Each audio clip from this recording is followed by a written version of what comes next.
That's all good.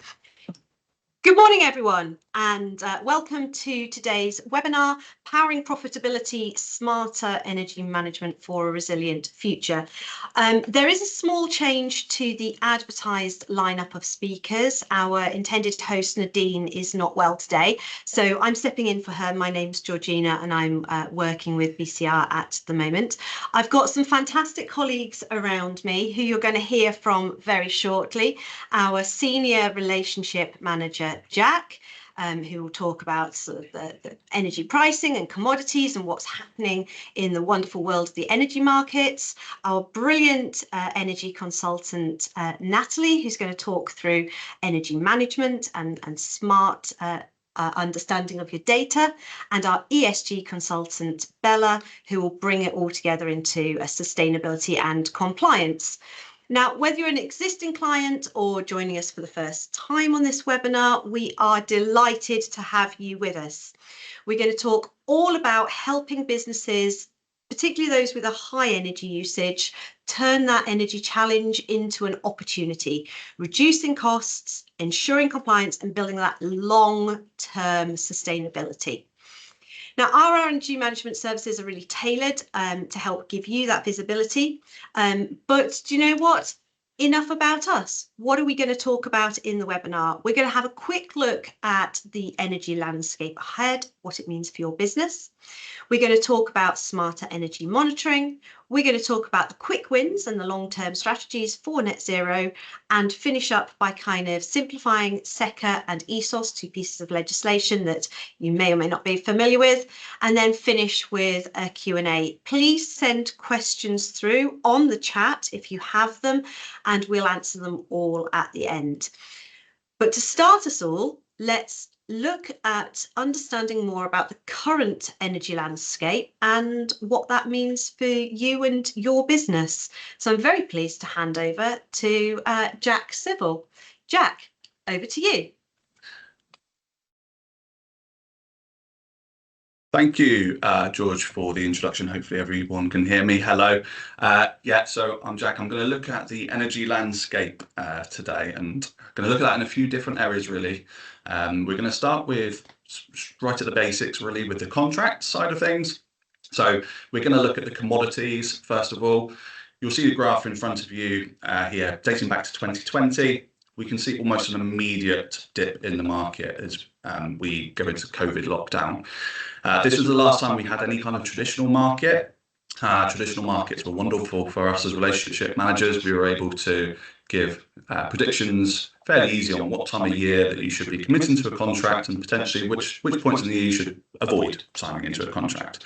What was also wonderful at the time is the next 2, 3, 4, 5 years of that contract was a fairly stable market that you were going to be working in. So those were the good days. Unfortunately, we're not in that landscape anymore. As you can see, kind of from 2021, we had our first real spike in the market. This was as a result of coming out of COVID lockdown. Lots of countries around the world started to come out. The energy demand went up exponentially, and therefore so did the market costs.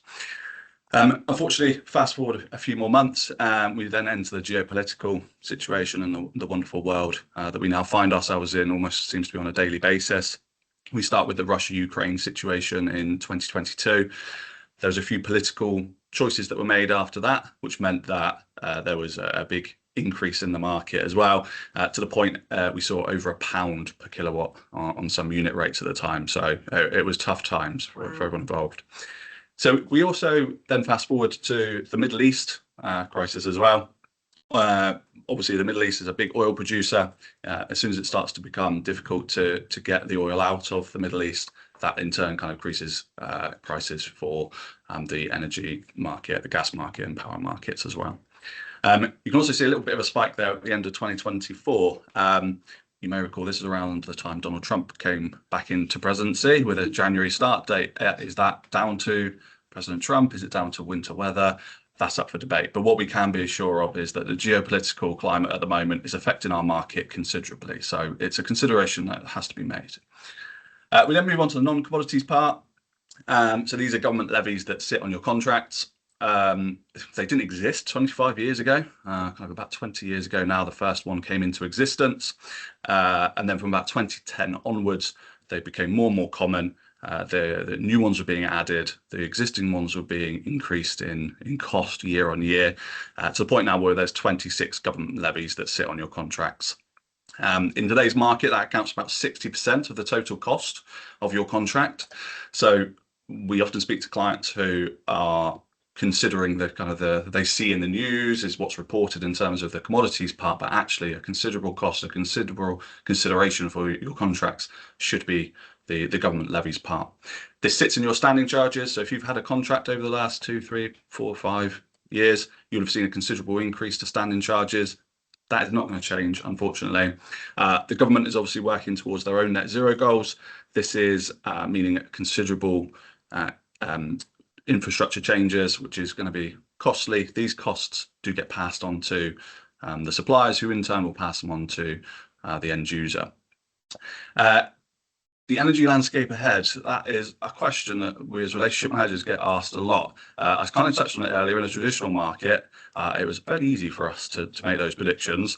Nowadays, you can't hang your hat on anything. We're kind of in a crystal ball situation, but what we can do is have those conversations with you on an individual basis. My clients now that I speak to, it's very much attitude to risk versus budget certainty. But those are very much individualized conversations. I wouldn't want to kind of give any kind of blanket advice right now. Let's have those conversations one-to-one, and let's see if we can support you on your procurement contracts. So that's kind of the contract side of things. We're going to look at the regulatory pressures now. ESOS, Energy Savings Opportunity Scheme, we kind of heard that mentioned earlier, and SECA, Streamlined Energy and Carbon Reporting.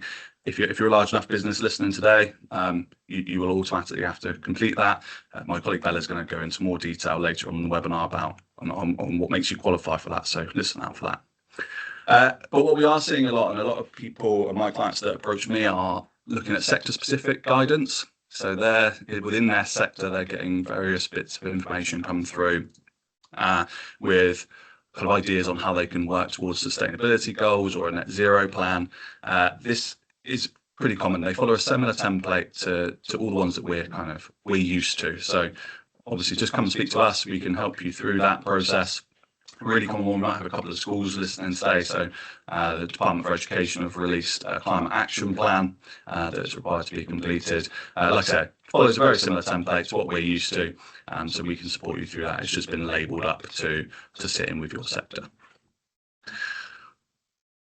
If we look at corporate expectations, there's a number of reasons why clients kind of come to us initially, or the kind of people we speak to. We get the clients who want to do the right thing. They want to use it as a marketing tool, which is absolutely great. We also get the clients who we speak to who maybe aren't so keen on starting this process. Maybe their political point of view is that it's not going to exist. That's fine. We also get clients who are coming to us because they're kind of being pushed down this route. So if we start with investors, so investors really like a sustainability plan to be in place. They can see it as a way of mitigating against any substantial costs. The other thing they like, which is an uncommon one to talk about really, is the talent that is then the pool of talent you can reach because you are working towards a sustainability goal. It's no secret that in schools now, this conversation is very relevant. A lot of graduates coming out of university will have that expectation that the businesses they're working for have that as a core part of their business. So if we want to be attracting the best staff into our business, we really need to make sure that we are investing in that and working towards the net zero to attract those people. We also have clients who are being forced to go down this route because of somebody within their supply chain or one of their customers is requesting that they do so. This will be because they've set their own sustainability goals or their own net zero goals. And to do that, they have to kind of ensure that they're up to date with what their supply chain is doing. Either that, or it's further up the supply chain. At corporate level, we see it a lot with supermarkets, and it's just being passed down. So, for example, within the motor trade, we see it a lot with insurance companies. So a lot of motor trade, they rely heavily on the insurance claims part of the business. So companies like Aviva and RAC are putting pressure on these companies to produce a sustainability plan. don't panic. Sometimes there's a short window of opportunity to get this done. However, we have experience with this. We can support you through that process. But what it does highlight is really important that you kind of got at least got the basics in place and starting to understand your data and where to go with that. And actually, I'll come back to the types of customers who are a bit standoffish in terms of wanting to go down this route. Maybe it's a bit intimidating. Like I say, maybe it's not something that's on a priority for them. But actually, if you do go down this route, there is a genuine credibility that is applied to your business. So we see it a lot with tenders at the moment. Most tenders nowadays will have a section where you're having to evidence your sustainability goals. Those sections are going to get bigger and bigger. So whether or not you believe in the process and going to net zero, that's one thing. But from a business point of view, it makes sense to look at this in more detail. And there are cost savings that come with it as well. So by kind of starting the process of going to net zero, there are natural cost savings to be had here. So it's worth making that effort and starting to start that process. But I'll go on to the cost savings a little bit in a second. So we see that within a strategic opportunity. So when we look at proactive energy management plans, like I said, there's cost savings that can be delivered. There's technology out there where you can understand your data. The better data you have, the more granular data you have. We hear it all the time, data is key. This is a perfect example of that, and my colleague Natalie will go into that in more detail in a second. But this technology can also identify potential areas of failings within your equipment. What we don't want to happen is for it to completely fall over, and that's the point that we know that it's not working anymore. This data can start to pick up areas where maybe it's starting to fall over a little bit, so you can start to make those maintenance changes or potentially swap it out before it's a bigger problem and it breaks down entirely. A strategic opportunity also offering greater resilience. So if you're starting to look at self-generation, it gives you a lot more resilience against market fluctuations that we kind of looked at earlier, and any other kind of risk in the market as well. It also offers you stronger stakeholder relationships, similar to what we spoke about earlier with your investors. So they like similar things, really. The enhanced credibility that it offers, confidence from investors, and the cost savings that I outlined above. So I mentioned it earlier, my colleague Nat is going to have a look at a bit more detail at kind of the smarter energy monitoring that can be available. So I'm going to hand you over to my colleague. Sorry, I should call her Natalie. Internally, she's Nat, but I'm going to pass you over to Natalie, who will take you through.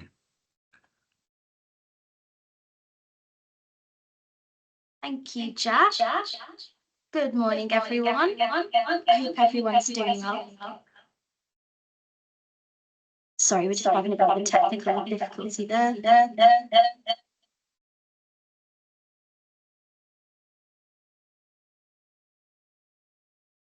One moment, sorry. Okay, good morning, everyone. We'll try again. So I would like to talk to you all today about how we can put energy monitoring into action. So I'd like to show you our visible energy platform, which is designed to give you clear, granular, and real-time insights into your energy consumption. So it allows you to easily compare your current energy consumption against historical data. You can view the breakdown by utility type, and it also shows you the equivalent CO2 emissions. So in short, visible energy is about making your energy consumption data clear and accessible. So here's an example of the visible energy dashboard. You can see here there's different widgets, and they give you a general overview of the week's energy consumption compared to the previous week. So here in this instance, you can see straight away that there's a 15% increase in energy consumption compared to the previous week. And I don't know about you, but if I logged onto the platform and I saw that, I'd be asking why, why the increase? What are we doing differently this week compared to last week? What's causing this increase? And of course, it's having this at your fingertips, being able to spot these problems as they're happening. It allows you to address them quickly. So if you're relying on sifting through your invoices every month, or only checking your energy data at the end of the year for an annual compliance exercise, you're not going to be able to spot little increases like this and little problems and fix them. So it is a good opportunity to spot any inefficiencies live in time and of course be able to fix them. The dashboard also gives you a clear financial overview, so it indicates which sites are the most costly to run. This can help you with your budgeting, allow you to efficiently focus your efforts where it matters most. And what's more, you're not limited to just electricity or gas. You can add other utilities as well, such as your water consumption or even your solar generation. If you do have panels installed, that's great. You could have there on your little widget showing you exactly how much solar energy you're generating. Essentially, it just shows you all of your site's utilities are captured in one place. And Visible Energy doesn't just give you a top level summary. You can also drill down into meter level data, allowing you to, create detailed comparisons between different meters, different sites. And from this, of course, you can pinpoint which meter is drawing the most energy. Again, highlighting your problem areas and indicating where you should focus your efforts to reduce any unnecessary consumption. Another key feature is the ability to compare your current consumption against historical usage. So here you can see this week's electricity consumption broken down by day, and it's compared to last week's values, which are shown as that red baseline above there. So again, this acts as a quick indicator to point out any anomalies. Clients have used this in the past to identify equipment being left on overnight and things like that. So whether you manage one site or multiple sites, you'll know exactly where your energy is being used and of course where it's being wasted. So it'll enable you to make informed decisions that will hopefully cut your costs on energy and of course lower your emissions. Visible Energy also allows users to set up alerts to flag anomalies before they become costly issues. So for example, in this scenario here, an alarm's been set at an upper limit of 700 kilowatts. So if the electricity consumption were to exceed this threshold, the user would be alerted via text or email, whatever you prefer really, making you aware that this meter or this site is exceeding the usual sort of energy use level. So one of our food manufacturing clients found this feature particularly useful. They used it to set lower limits that would alert them if there was a freezer failure. So Visible Energy not only helps you reduce energy costs, but it can potentially prevent maintenance costs and of course operational disruption. Finally, Visible Energy gives you the flexibility to pull all of this data off the platform at any time into an industry standard CSV format. So it allows you to pull data for one of your meters, all of your meters, for the last day, week, month. You could even pull a whole 12 months of gas and electricity data for each of your sites from the platform with the click of a button. So imagine how much time and effort that'd save you compared to manually sifting through all your bills and invoices when it comes to your annual SECA reporting. In addition, you can also schedule weekly reports to give you a snapshot overview of your consumption and of course, progress towards any reduction targets. Again, just having that ability to access your energy data in real time rather than after a 12-month review gives users the insight and the flexibility to make significant savings. In short, Visible Energy gives you complete visibility over your energy consumption. It empowers you to act quickly to resolve any inefficiencies, and ultimately it just helps you save on both your energy costs and your emissions. So it's all about making your energy data clear, accessible, and actionable. because when you can see exactly how much energy is being consumed and where, you can manage each of your site's energy spend more efficiently and more sustainably.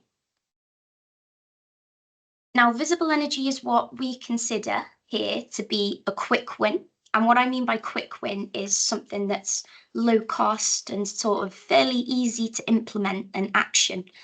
A business can do this fairly simply and it'll help reduce energy consumption and create energy savings without the need for a large capital investment.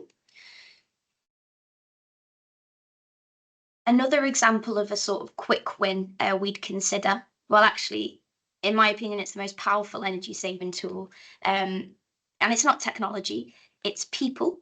So by running internal awareness campaigns and empowering everyone, all your different departments on the floor, and perhaps nominating energy champions across the business, you can create a culture of accountability and shared ownership around energy. So all these small actions, making sure equipment's switched off, lights are off, all these small actions multiplied by every single person in the business would lead to massive energy savings.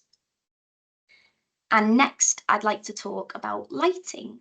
So lighting's an area where some upfront investment is required, but it certainly does pay off. So swapping out those old halogen or fluorescent bulbs for LEDs delivers significant energy savings. And then these savings can be compounded with the incorporation of occupancy sensors or daylight controls. Here at the BCR office, actually, just last year, we went through a full LED lighting refurbishment.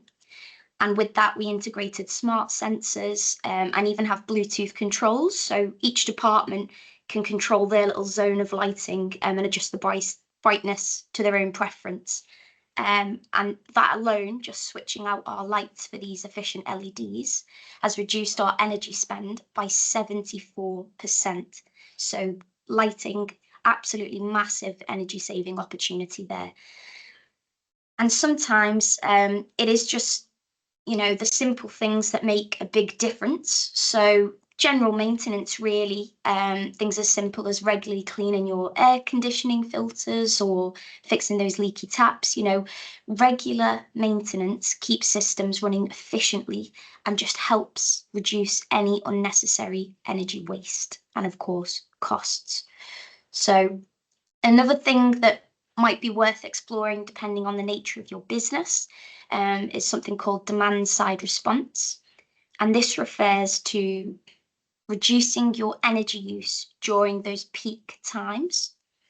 And it's a smart way to lower your energy costs, as well as supporting the grid's, stability, while contributing to those wider sustainability goals.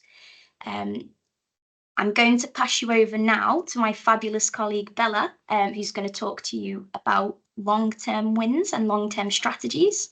Off you go, Bella, over to you. Thank you, my other fabulous colleague, Nat. Hello, so I'm Bella, so I'm going to be moving on from more of the low-hanging fruit side to some long-term strategies and solutions that a business can do to improve their energy performance and reduce their emissions.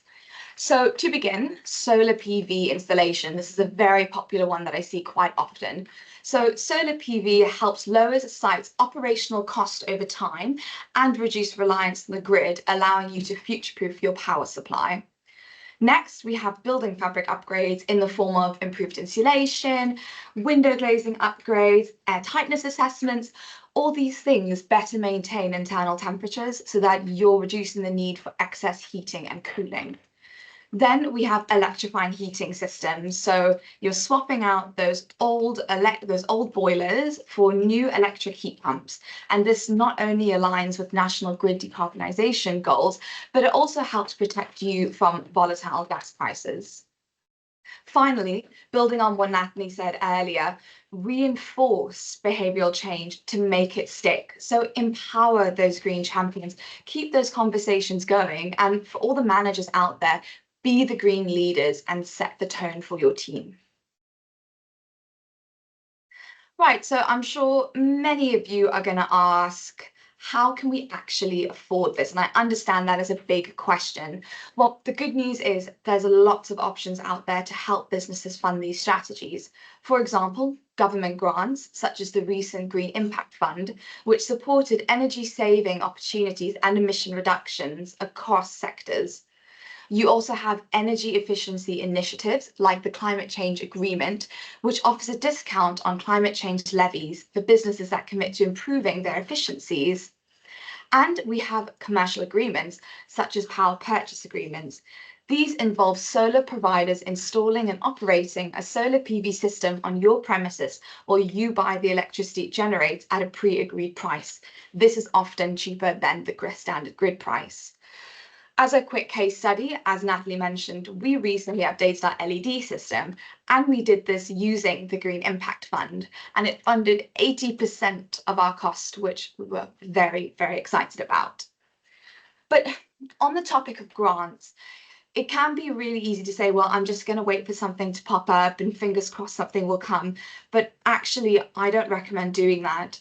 I need you to understand that you need to start doing things now. So put those things in motion. Don't wait for something to come up, because the chances are that if you're ready, when something does come up, you can quickly submit those things in so that people know that you're ready to go and you have the whatever quotes you need and the proposals ready for your applications.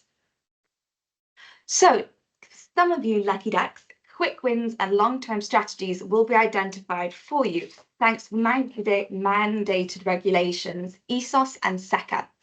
But just to break it down for everyone, let's get some context. So what are they, who needs to comply, and why do they matter? So let's start with ESOS, the Energy Saving Opportunity Scheme. So ESOS is a mandatory UK scheme that requires large organisations to audit their energy use every 4 years, with the goal of identifying energy saving opportunities. Additionally, we are now approaching phase 4 of ESOS, with preparations already underway. However, I will chat about this more in the next slide. So your organisation will qualify if you have 250 employees plus, or 44 million annual turnover and a 38 million balance sheet total. So one of those two. Secondly, we have SECA. So SECA is Streamlined Energy Carbon Reporting. So SECA is a UK regulation that requires large companies to annually report on their energy use, carbon emissions, and efficiency actions in their financial statement. So your organisation will qualify if you have 2 out of the 3, 250 employees plus, 36 million annual turnover, or 18 million balance sheet total. Lots of numbers to remember there. So as promised, ESOS phase 4. So the qualification date for ESOS phase 4 is the 31st of December 2026. This means that if your company complies with 2 out of the 3 criteria mentioned on the previous slide on that specific day, you need to comply for ESOS. So the submission date, once completed, is the 5th of December 2027. So that's really important to keep in mind. Now, please don't be deceived by the 2026 deadline. Preparations for phase 4 are already underway. So what can you do now? Well, we recommend, if you haven't already, install an energy monitoring software. This means that once installed, your energy data, as Natalie mentioned, can start being tracked, and as the second point says, compiled as well. So you know where all of your data is, that when it comes to the assessment, you've got the data ready to go in a file. And probably the most important one is appointing a lead assessor. So there are only a few lead assessors about that have their qualifications to be able to do these ESOS assessments, and they do get booked up. So we recommend having the conversations now and appointing your lead assessors so that you're not in a rush last minute. So there is a perception that SECA and ESOS are very complex and time consuming, which I do completely understand. They can seem like quite a big thing to undertake, but they can offer your business real value, not just by avoiding the penalties, but through cost savings, enabling energy efficiency strategies, and supporting broader net zero goals. So ESOS, the audit uncovers very simple changes, including lighting upgrades, optimized efficiency runtimes, smart controls, simple changes that aren't just smart, but green as well. Then we have SECA. you start tracking your energy use year on year, giving you a continuous record of energy performance and the ability to spot inefficiency to improve your performance over time. So where does BCR come in? Well, we can help simplify this process end to end by conducting the audits, assisting with data compilation, calculating the emissions data, preparing the final reports, and identifying the very important opportunities we have just mentioned, taking the stress out of it. But that's all from me, so I'm going to pass you back over to G. Thank you so much. Thank you, Bella. And I can see that we've had a few questions coming in the chat and the Q&A. So please, if you're sat there with anything that you're still wondering about, do join the conversation, throw those questions in. I'm going to start with Jack because we haven't heard from you in a while, Jack. So Jack, businesses, obviously energy bills are a huge problem, and you mentioned that now about 60% of what they might be paying on their energy bill is actually kind of the non-commodities side, and a lot of that is government levies. What, if anything, can they do to try and reduce that portion of it as opposed to the unit rate bit? Great question. Thank you very much, George. Yeah, so with the government levies at 60%, there are subtle things you can do. It is very much on an individual basis in terms of from business to business, because it very much depends on your site, what's specific to your site, what you need to do at site. So there are reductions that you can make in terms of your KVA allowance, for example. That will then in turn influence the standing charge and the banding that your meter sits in. But what I don't want you to do is kind of just make those decisions in a hasty manner. Let's have those conversations. We need to understand what your site is being used for. So what you don't want to be doing is giving away any capacity or getting lots of capacity if you don't necessarily need it. It's very much on an individual basis. So there is that. I would make sure you focus on that. But what I would also suggest is there are savings to be made there, where the focus I would suggest they need to be aimed, George, is actually at those commodities part. It is actually at reducing consumption. We've kind of talked about a few different areas today of where you can reduce consumption. That's where you can really start to bring costs down. Lower your consumption, goes without saying, lower consumption, lower your costs are going to get. Absolutely. And that connects to some of the things that Natalie was talking about, Yes. right? Yeah, and understand the bigger picture. And Nat, I'm going to come to you next. A question in the chat from someone called Craig. Hi, Craig. He says, really enjoyed your point on accountability and creating the culture to create change. In his office, they've got a freezer and an ice machine and probably a lot of other things, I expect. He's sort of saying maybe they should get some recycled ice trays. Always in favour of recycled plastic. That's not going to help with the energy though. But also kind of look at how they can lower their energy consumption. And that's quite an important thing, especially at this time of year. You know, employees, if you don't have aircon in your office, you kind of appreciate having the ice there. Yeah, I mean, what's it like trying to get that balance between user comfort and energy efficiency? You are right, and thank you for the question, Craig. It is a difficult one, because of course you don't want your employees to be falling asleep at the desk because they're too warm. Equally, you know, you don't want to deprive them of things that sort of helps them along with their day, you know, like being able to have a nice coffee, and whatnot. But it's more just around with the behavior change. It's just giving people that accountability. Like, yes, it is fine to go and make yourself a nice coffee. It's great that you have those facilities there, of course. But just having the awareness of how energy matters, and where it could be wasted. For example, you know, if your office is completely shut over the weekends, maybe you could think about switching that freezer off, perhaps, if all it's doing is storing ice. That could be an option there for energy saving. But I would say yes, definitely don't deprive your your staff of any sort of necessities in this warm weather, but do make them accountable. And with that, you'll just see naturally lots of behaviour changes, awareness, shutting that freezer door after they've opened it instead of leaving it wide open for the next person. Oh.